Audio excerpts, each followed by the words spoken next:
Bon, dans un mois, c'est les fêtes de fin d'année et beaucoup rencontrent le calvaire, le casse-tête même de la prise de poids. Alors on va voir dans cette vidéo aujourd'hui comment ne pas prendre de poids ou limiter la prise de poids pendant les fêtes. Car oui, quand on s'entraîne très bien toute l'année, qu'on mange bien et que pendant les fêtes, on gâche tout en mangeant beaucoup trop et en prenant du poids, ça fait pas plaisir. Et même si ça me touche pas personnellement, puisque j'ai déjà du mal à prendre du poids en temps normal, ça concerne pas mal de mes élèves et donc cette vidéo c'est aussi fait pour les aider. Alors, rentrons dans le vif du sujet.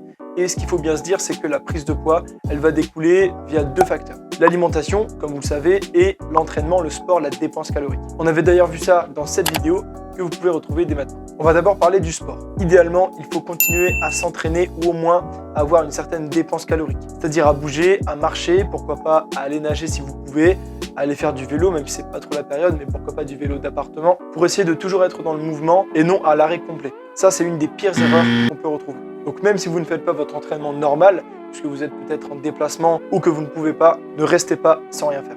On va maintenant parler du sujet qui fâche. Question qui fâche. L'alimentation. Et non, vous allez voir que c'est pas si compliqué de limiter les dégâts, on va dire, pendant les fêtes. Au contraire. Tout d'abord, je tiens à vous dire que je ne vais pas vous déconseiller certains aliments. Que ce soit du foie gras, du saumon fumé, des toasts, de la dinde, peu importe.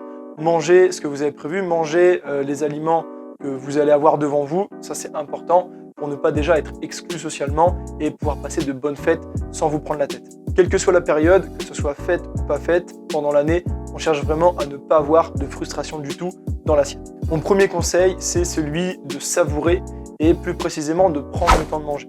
On sait qu'il faut un certain temps, entre 15 et 20 minutes, pour déclencher l'effet de satiété et donner le signal au cerveau que justement on n'a plus faim. Donc si vous vous jetez sur tout ce qu'il y a sur la table et que vous dévorez les toasts, les assiettes, etc. rapidement, sans prendre vraiment le temps d'apprécier ce que vous mangez, ça va pas être bon. Vous allez additionner calorie sur calorie et forcément, il y aura du dégât, c'est inévitable. Au contraire, si vous essayez d'apprécier ce que vous mangez, si vous prenez le temps, si vous entrecoupez par exemple un petit peu ce que vous mangez à l'apéritif, ça va être beaucoup plus intéressant.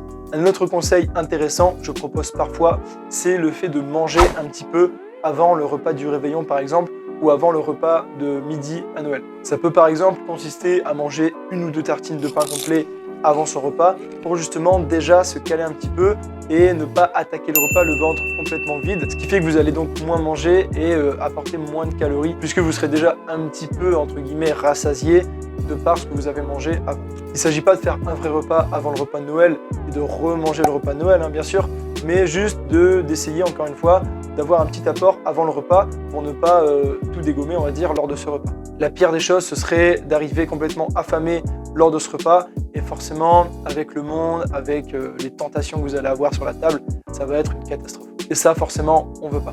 Enfin, un dernier point, c'est celui de faire attention au niveau des boissons, que ce soit au niveau de l'alcool ou tout simplement des sodas, des jus de fruits, etc. Il ne faut pas oublier qu'un gramme d'éthanol est égal à 7 calories et que ça se chiffre rapidement.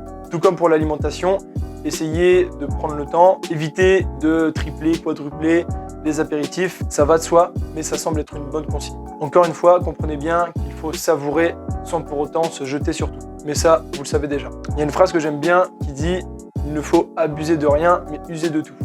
Ça donne à réfléchir. Ce que je vous conseille, si vous sentez que vous avez mangé plus que d'habitude lors des repas de Noël ou de réveillon, ce qui est normal, c'est de compenser un petit peu ce surplus calorique les jours qui suivent. C'est-à-dire de par exemple baisser un petit peu ses quantités de féculents, ses quantités de pâtes, ses quantités de riz, manger un petit peu moins de flocons d'avoine, un petit peu moins de pain, toutes ces choses-là, pour essayer justement de contrebalancer un petit peu. Si vous avez eu un jour très haut et que votre maintenance, on va dire, est ici, essayez de manger un petit peu moins pour équilibrer du coup la balance. Ça peut être une bonne stratégie, mais attention, il faut absolument veiller à garder des repas complets. Je ne vous dis pas du tout de retirer tous les féculents d'un coup, de ne plus rien manger. Il faut toujours avoir une source de glucides, de lipides et de protéines, surtout pour conserver votre masse musculaire comme on a déjà vu dans cette vidéo. Enfin, un dernier conseil concernant l'alimentation, c'est le fait de ne pas prolonger les fêtes de fin d'année sur toute la semaine. Bien sûr, il y a pas mal d'occasions, il y a le réveillon, il y a le repas de Noël en tant que tel le 25, il y a aussi le 31, le Nouvel An, mais essayez au maximum de ne pas faire deux repas de Noël la même journée. En clair, de ne pas faire ce qu'on appelle des cheat days, c'est-à-dire toute une journée où on va mal manger, mais plutôt un cheat meal, c'est-à-dire un seul repas de triche entre guillemets. C'est sûr que si entre la semaine de Noël et de Nouvel An, on ne fait que des repas, on va dire cheat meal, ça ne va pas aller du tout. Et Et ça va jouer sur votre morale et vous n'allez pas être content de vous. Un dernier conseil concernant cette fois-ci le sommeil, même si c'est très général et bateau de le dire, essayez au maximum d'avoir quand même un bon sommeil. Même si évidemment on va se coucher plus tard, on va dormir moins longtemps. Essayez peut-être de faire des petites siestes le lendemain si possible. Pourquoi pas de décaler un petit peu votre réveil le lendemain matin pour essayer de récupérer au mieux. Parce qu'on sait que l'alimentation, ça se joue beaucoup sur le plan émotionnel. Si on est fatigué, on va peut-être avoir tendance à moins bien manger. Pour terminer, un dernier mot, profitez avant tout de ces fêtes avec vos proches. Ils doivent avant tout être un événement social plutôt que de penser seulement à la nourriture, bien que je ne pense pas que ce soit votre cas. Mais dites-vous vraiment que c'est d'abord un moment à passer avec sa famille, avec ses amis, plutôt que de directement penser à la nourriture.